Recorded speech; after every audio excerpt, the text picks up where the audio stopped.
আসসালামু আলাইকুম। আমন্ত্রণ সবাইকে সিলেট স্টুডিও থেকে চ্যানেল এস সিলেটের খবরে। আপনাদের সঙ্গে আছি আমি রোহেনা সুলতানা। শুরুতেই জানিয়ে দিচ্ছি প্রধান শিরোনাম।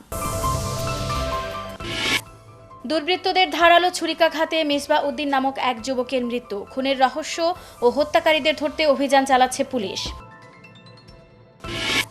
সিলেটে বিশ্ববিদ্যালয়ে ভর্তির প্রশ্নপত্র ফাঁস ও অত্যাধুনিক ডিভাইসের মাধ্যমে ভর্তি পরীক্ষা চলাকালে উত্তর সরবরাহের একটি চক্রকে আটক করেছে পুলিশ।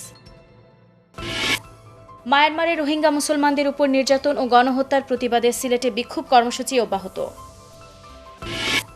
সুরঞ্জিত সেনগুপ্তের জনসভায় বোমা বিস্ফোরণ মামলায় গ্রেপ্তার দেখানো হয়েছে আরিফুল হক চৌধুরী ও হবিগঞ্জ পৌরসভার গোলাম কিবরিয়া গৌসকে। জগন্নাথপুর উপজেলার মিরপুর ইউনিয়নের শ্রীরামশী গ্রামের বাসিন্দা যুক্তরাজ্য স্বেচ্ছাসেবক লীগের সাধারণ সম্পাদক ও সাংস্কৃতিক ব্যক্তিত্ব মিয়া আক্তার হোসেন সানু মিয়ার দাফন সম্পন্ন। এবং মৌলভীবাজারে বুদ্ধি প্রতিবন্ধী ও অটিস্টিক বিদ্যালয়ের আয়োজনে প্রতিবন্ধীদের আঞ্চলিক বার্ষিক ক্রীড়া ও সাংস্কৃতিক প্রতিযোগিতা অনুষ্ঠিত।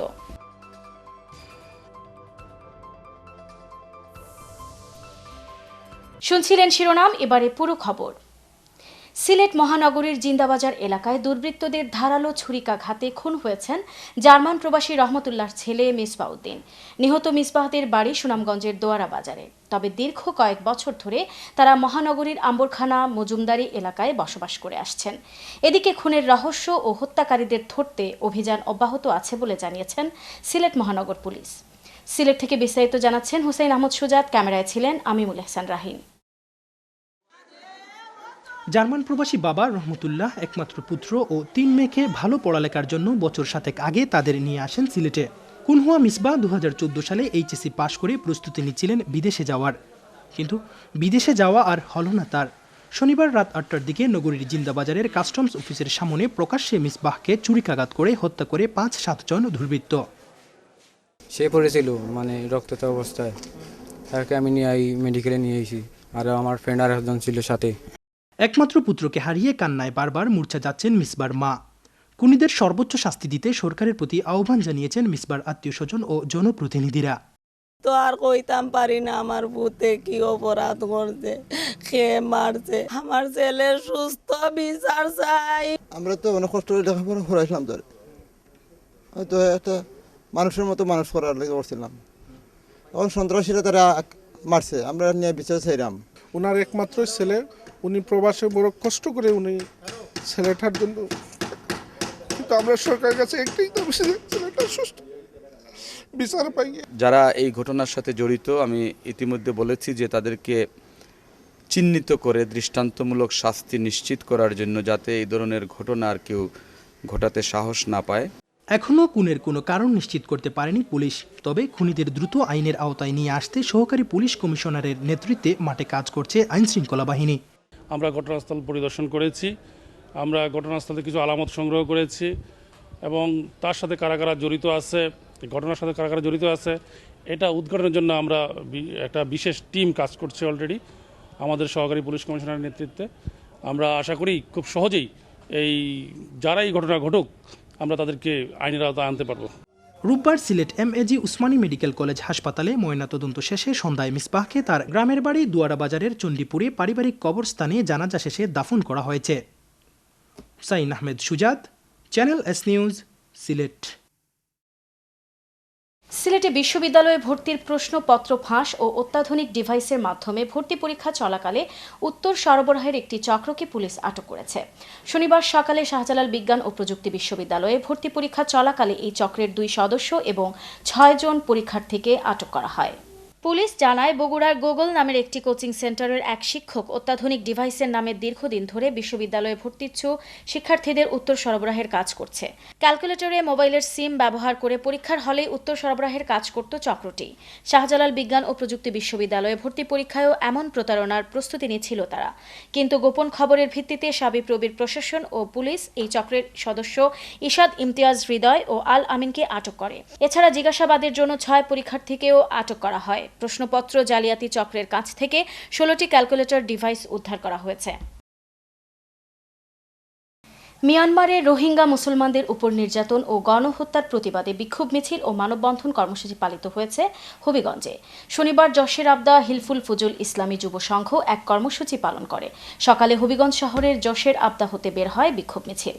Stop killing Muslim in Myanmar লেখা ব্যানার নিয়ে বিক্ষোভ মিছিলটি শহরের বিভিন্ন রাস্তা প্রদক্ষিণ করে। মিছিলটি জেলা প্রশাসক কার্যালয়ের সামনে এসে মিলিত হলে সেখানে অনুষ্ঠিত হয় মানববন্ধন।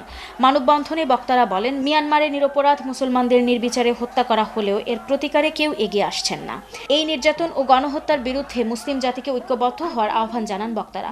তারা বলেন, মুসলমানদের পাশে দাঁড়াতে বিশ্ব বিবেক জাগ্রত হওয়ার সময় এখনই। কর্মসূচিতে উপস্থিত ছিলেন নুরানি জামে মসজিদের ইমাম মাওলানা আবুল বাশার হানাফি, সওদাগর কৃষ্ণধন সরকারি প্রাথমিক বিদ্যালয়ের ম্যানেজিং কমিটির সভাপতি নুরুল আমিন ওসমান, মহিউদ্দিন হারুন, আব্দুল কাদির, মুখলিসুর রহমান মুখলিস, সংগঠনের সাবেক সাধারণ সম্পাদক শেখ মোহাম্মদ আজিজুল ইসলাম ও অর্থ সম্পাদক শেখ মোহাম্মদ নাজিম উদ্দিন।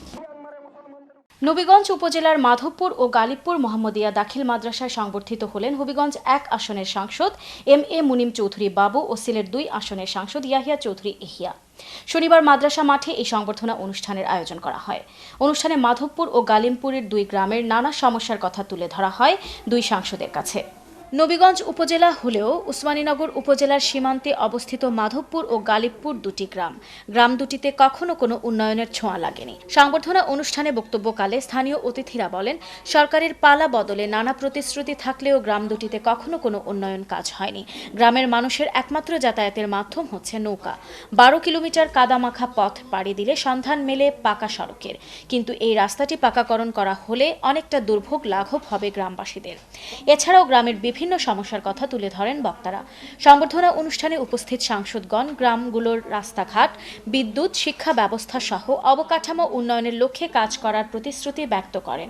দীঘলবাগ ইউনিয়ন চেয়ারম্যান আবু সাইদ এওলা মিয়ার সভাপতিত্বে ও সমাজসেবক গোলাম মর্তুজার পরিচালনায় অনুষ্ঠানে বিশেষ অতিথির বক্তব্য রাখেন নবীগঞ্জ উপজেলা জাতীয় পার্টির সভাপতি আবুল খায়ের, উসমানীনগর উপজেলা জাতীয় পার্টির সভাপতি সুফি মাহমুদ, সাদিপুর ইউনিয়ন চেয়ারম্যান আব্দুর রব, দীঘলবাগ ইউনিয়ন জাতীয় পার্টির সভাপতি আব্দুল হান্নান চৌধুরী চান মিয়া।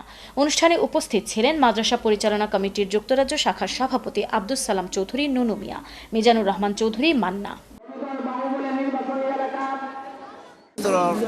কর্মকর্তা অনুরোধ করবো যে আমরা মাদ্রাসাটা যাতে মানসিক পাই, পাইলে হয়তো নেক্সট যাতে গিয়ে আমরা হয়তো এমপিভুক্ত হইতে পারি। আমি আশা করবো এলাকার ব্যাপক উন্নয়ন হবে এবং মাদ্রাসাটাও এমপিভুক্ত হবে। 28 ডিসেম্বর জেলা পরিষদ নির্বাচনে মৌলভীবাজার জেলা পরিষদের চেয়ারম্যান পদে প্রতিদ্বন্দ্বিতা করছেন কুলাউড়ার সাবেক এমপি এম.এ. শাহীন। এ উপলক্ষে 25 নভেম্বর তার নিজ বাসভবনে কুলাউড়ায় কর্মরত মিডিয়া কর্মীদের সাথে মতবিনিময় করেন তিনি। এ সময় এম.এম. শাহীন কুলাউড়া সহ মৌলভীবাজারের সকল সংবাদকর্মীদের সহযোগিতা চেয়ে বলেন, দীর্ঘদিন নিঃস্বার্থভাবে সাধারণ মানুষের সেবা করে গেছি। নিজের দায়িত্ব পালনকালীন সময়ে সংবাদকর্মীদের সহযোগিতা পেয়েছি। জেলা পরিষদ নির্বাচনেও তিনি অতীতের ন্যায় সকল সংবাদকর্মীদের বস্তুনিষ্ঠ সংবাদ পরিবেশনের মাধ্যমে সহযোগিতা প্রত্যাশা করেন। এ সময় সাংবাদিকদের মধ্যে উপস্থিত ছিলেন কুলাউড়া প্রেস ক্লাব সভাপতি আজিজুল ইসলাম, সাধারণ সম্পাদক Chowdhury Abu Sayeed Fuad, channel S Sylhet news টিমের senior staff reporter Moazzem Saju, সাংবাদিক এম শাকিল রশিদ চৌধুরী, মইনুল হক পবন, খালেদ পারভেজ বক্স সহ কুলাউড়ার বিভিন্ন প্রিন্ট ও অনলাইন পত্রিকার সংবাদকর্মীরা। সিলেটের খবরে নিচ্ছি ছোট্ট একটা বিরতি, আমাদের সঙ্গেই থাকুন। ফিরে এসে অন্যান্য খবরের সাথে দেখবেন, সুরঞ্জিত সেনগুপ্তের জনসভায় বোমা বিস্ফোরণ মামলায় গ্রেপ্তার দেখানো হয়েছে আরিফুল হক চৌধুরী ও হবিগঞ্জ পৌরসভার গোলাম কিবরিয়া গৌসকে। জগন্নাথপুর উপজেলার মিরপুর ইউনিয়নের শ্রীরামশী গ্রামের বাসিন্দা যুক্তরাজ্য স্বেচ্ছাসেবক লীগের সাধারণ সম্পাদক ও সাংস্কৃতিক ব্যক্তিত্ব মিয়া আক্তার হোসেন সানু মিয়ার দাফন সম্পন্ন। এবং মৌলভীবাজারে বুদ্ধি প্রতিবন্ধী ও অটিস্টিক বিদ্যালয়ের আয়োজনে প্রতিবন্ধীদের আঞ্চলিক বার্ষিক ক্রীড়া ও সাংস্কৃতিক প্রতিযোগিতা অনুষ্ঠিত।